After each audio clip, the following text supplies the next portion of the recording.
Islamabad high court के 2 रुकनी bench ने साबिक वज़ीर-ए-आज़म और चेयरमैन पाकिस्तान तहरीक-ए-इंसाफ जनाब इमरान खान की 2 हफ्तों के लिए ज़मानत मंजूर कर ली है। सोशल मीडिया के ऊपर कदगन और बंदिश लगी हुई है 3 दिन से। उसकी वजह से कुछ 100 अरब रुपयों से ज़्यादा का नुकसान हो चुका है। फिर इस तरह के जुमले जो हैं वो नहीं चलते हैं कि मैं तो गिरफ्तार था और मुझे नहीं पता कि क्या हो गया। वज़ीर-ए-आज़म शहबाज शरीफ ने कहा कि अगर इमरान खान को छोड़ा गया तो फिर हम एहतजाज करेंगे और पूरे मुल्क में एहतजाजी जलसे करेंगे।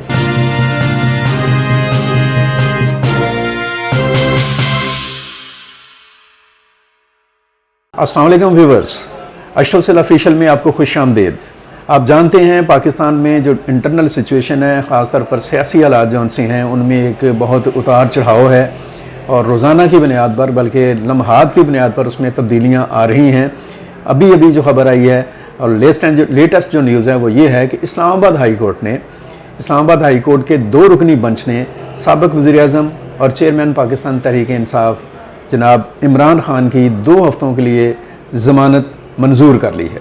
ये जो ज़मानत मंजूर हुई है उसी केस में मंजूर हुई है जिसमें उन्हें 3 दिन पहले गिरफ़्तार किया गया था और उस गिरफ़्तारी के बाद पूरा मुल्क जौन सा है वो हंगामों की लपेट में आ गया था। खैर पूरा मुल्क तो हंगामों की लपेट में जिस तरह से आया वो हंगामे भी ऐसे ही लग रहा था कि जैसे बड़े सिलेक्टेड से हंगामे हैं और जैसे बहुत ही एक मुंतखब जगहों के ऊपर महाजराई हुई है, एक हमलावर हुए हैं मुश्तिल मुजाहिरीन और उन्होंने जैसे लाहौर का जो कोर कमांडर हाउस है जैसे जिना हाउस भी कहते हैं, फिर उसके बाद कराची में, फिर उसके बाद रावलपिंडी में GH के ऊपर, फिर उसके बाद पेशावर में हंगामा राई की और इस हंगामा राई में खासा नुकसान हुआ मुल्क का। और एक अभी जो रिपोर्ट आ रही है, जो मुख्तलिफ ज़राए से ख़बर आ रही है, जो सोशल मीडिया के ऊपर कदगन और बंदिश लगी हुई है 3 दिन से, उसकी वजह से कुछ 100 अरब रुपयों से ज़्यादा का नुकसान हो चुका है। मुख्तलिफ कंपनीज़ हैं जो नेट से कनेक्टेड हैं जैसे टेलीनॉर वगैरह और बाकी चीज़ें जो बाकी कंपनीज़ जो सी हैं। इसके अलावा जो इमलाक को जलाया गया जो नुकसान हुआ वो अलग है। और फिर जिस तरह से सुप्रीम कोर्ट ने इस गिरफ़्तारी के बाद बहुत ही हंगामी और एमरजेंसी अंदाज में इमरान खान को तलब किया, उनका जो फ़ैसला था गिरफ़्तारी का उसको गलत करार दिया और उन्हें हाई कोर्ट में पेश होने का कहा। और जब तक वो हाई कोर्ट में पेश नहीं हुए उन्हें पूरे प्रोटोकॉल के साथ और मुकम्मल सहूलियात के साथ रखा गया पुलिस लाइन रेस्ट हाउस में और वहाँ पे उनको अलाउ किया गया कि वो अपनी फैमिली के साथ मिल सकते हैं।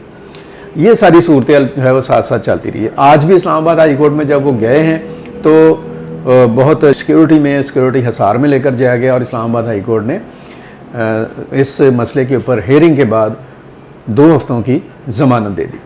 अच्छा, इस दौरान आज जो सारा दिन पॉलिटिकल हलकों में जो डिस्कशन रही वो चीफ जस्टिस ऑफ पाकिस्तान का एटीट्यूड था या उनका एक बॉडी लैंग्वेज या उनके अल्फाज थे जो कि उन्होंने इमरान खान के लिए कल दौरान समाअत कहे। मसलन आज का जो डॉन है उसकी जो लीड है उसमें भी उन अल्फाज को मेंशन किया गया, सियासी हलकों में भी उसको मेंशन किया गया और वाक़यातन चीफ जस्टिस ने जिस तरह से इमरान खान के लिए अल्फाज इस्तेमाल किए कि आपको देखकर बड़ी खुशी हुई और जाते दफ़ा उन्हें wish you all the best कहा और उन्होंने कहा कि हम नहीं चाहते कि आपको कोई तकलीफ़ पहुँचे और आप पूरे आराम से रहें गेस्ट हाउस में और अपनी फैमिली को मिल सकते हैं आप, बस आपने कल इस्लामाबाद हाई कोर्ट जाना है। तो ये चीज़ें ऐसी हैं जो बहरहाल एक काबिल गिरफ्त भी हो सकती हैं सियासी हलकों में और उस पर गिरफ्त की गई और उस पर रद्द-ए-अमल आया। कल मरियम औरंगज़ेब ने रद्द-ए-अमल दिया, उसके बाद मरियम नवाज शरीफ ने रद्द-ए-अमल दिया। आज वफाकी कबीना का इजलास था, प्राइम मिनिस्टर ने बुलाया हुआ, उसमें वज़ीर-ए-आज़म शहबाज शरीफ ने बड़ी एक लंबी और बड़ी गुस्से वाली तकरीर की। उन्होंने कहा कि अगर इमरान खान को छोड़ा गया तो फिर हम एहतजाज करेंगे और पूरे मुल्क में एहतजाजी जलसे करेंगे। इसी तरह से अब जब उनकी ज़मानत का जो फ़ैसला हुआ है इसके बाद क्या रद्द-ए-अमल आता है वो अपनी जगह पर है। सूरत हाल ये है कि मुल्क में पंजाब में मुल्क के मुख्तलिफ़ हिस्सों में पंजाब, खैबर पख्तूनख्वा और इस्लामाबाद में हुकूमत पाकिस्तान, पंजाब हुकूमत ने और सूबाई हुकूमतों ने दफ़ा 245 के तहत फ़ौज को तलब किया हुआ है और फ़ौज का गश्त भी देखने में आ रहा है। ये भी अफवाहें सुनने में आ रही हैं कि भी मुल्क में एक एमरजेंसी जौन सी है उसका नफाज कर दिया जाए और कुछ हल्के जौन से हैं वो मार्शल लॉ का भी जिक्र कर रहे हैं, लेकिन हम नहीं समझते हैं कि ये चीज़ें जौन सी हैं इस तरह से आएंगी, ये होंगी। अल्लाह ताला बेहतर करे, हालात अच्छे हों। मेरी दरख्वास्त यही है, हम सब की दरख्वास्त है, हर मुहिब वतन पाकिस्तानी की दरख्वास्त है, अपने सियासी रहनुमाओं से और सियासी लीडरशिप के लिए से कि अल्लाह के वास्ते खुदा के लिए मामलात की संगीनी को समझें। आपके सर पर जो ख़तरात मंडला रहे हैं उनको समझें। ये ख़तरात आपने ख़ुद पैदा किए हैं, ये ख़तरात आप ही की वजह से पैदा हुए हैं।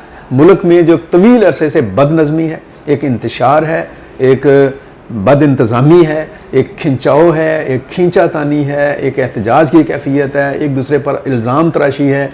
इस सूरत हाल ने मुल्क की सलामती को, मुल्क के दिफा को, मुल्क की कौमी सलामती को, दाखिली अमन को, समाजी निज़ाम को और सबसे बढ़कर मुल्क की मईशत को बहुत बुरी तरह से दचका पहुँचाया है। अगर सियासतदानों ने, हमारी सियासी एलीट ने अब भी अपने मामलात के ऊपर गौर ना किया और अपनी अदाओं पर नज़र ना डाली तो अल्लाह माफ़ करे, अल्लाह ताला माफ़ करे कि जो हालात, वाक़यात और नताइज जो दिखाई दे रहे हैं, जो हो सकते हैं, वो उनका तज़किरा करने से भी खौफ आता है। सो अपने आप को समेटें, संभालें, कुछ खुदा का खौफ करें, मुल्क के लिए, कौम के लिए, मुआशरे के लिए कुछ सोचें, क्योंकि अगर नुकसान हो गया तो फिर बचेंगे आप भी नहीं। वो कहते हैं ना, चिराग सब के बुझेंगे, हवा किसी की नहीं, तो फिर किसी की भी हवा नहीं होगी, सब निशाने पर आ जाएंगे। इससे पहले कि हवा चल पड़े और वो आंधी और तूफ़ान का शक्ल इख्तियार कर ले, आप अपने आप को और अपनी कौम को और अपने मुल्क को बचाने के लिए अपना किरदार अदा करें। और ये मैं मुल्क की सियासी क़यादत से गुजारिश कर रहा हूँ, ख़ास तौर पर इमरान खान और उनके साथियों से, क्योंकि आप पॉपुलर हैं इस वक्त, तो आप एक पॉपुलर और पॉजिटिव और कंस्ट्रक्टिव जो रोल अदा कर सकते हैं वो करें, मुल्क की सलामती के लिए, दाखिली अमन के लिए, सियासी इस्तेहकाम के लिए, मुआशी नमू और बेहतरी के लिए। आप अगर अच्छा रोल प्ले करेंगे तो फिर सारे ही खड़े हो जाएंगे और बेहतर सूरत हाल हो जाएगी। ऐसा ना हुआ तो फिर मत कहिएगा कि हमें तो पता ही नहीं था। फिर इस तरह के जुमले जो उनसे हैं वो नहीं चलते हैं कि मैं तो गिरफ़्तार था और मुझे नहीं पता कि क्या हो गया। आज के लिए इतना ही। मज़ीद जो भी कोई अपडेट आएगी इंशाल्लाह हम आपके साथ शेयर करेंगे। अपना बहुत सारा ख्याल रखें, अपने गिरदोनवा का ख्याल रखें, इन दिनों में अपना ख़ास तौर पर ख्याल रखें, अपने मामलात को देखें, घर से निकलते वक्त, आते वक्त सारी चीज़ों को, हालात को चेक करें और देखें। मुझे अब्दुल मुक़द्दम कामरान और हाशिम ज़हीर को इजाज़त दीजिए। अल्लाह हाफ़िज़। पाकिस्तान जिंदाबाद।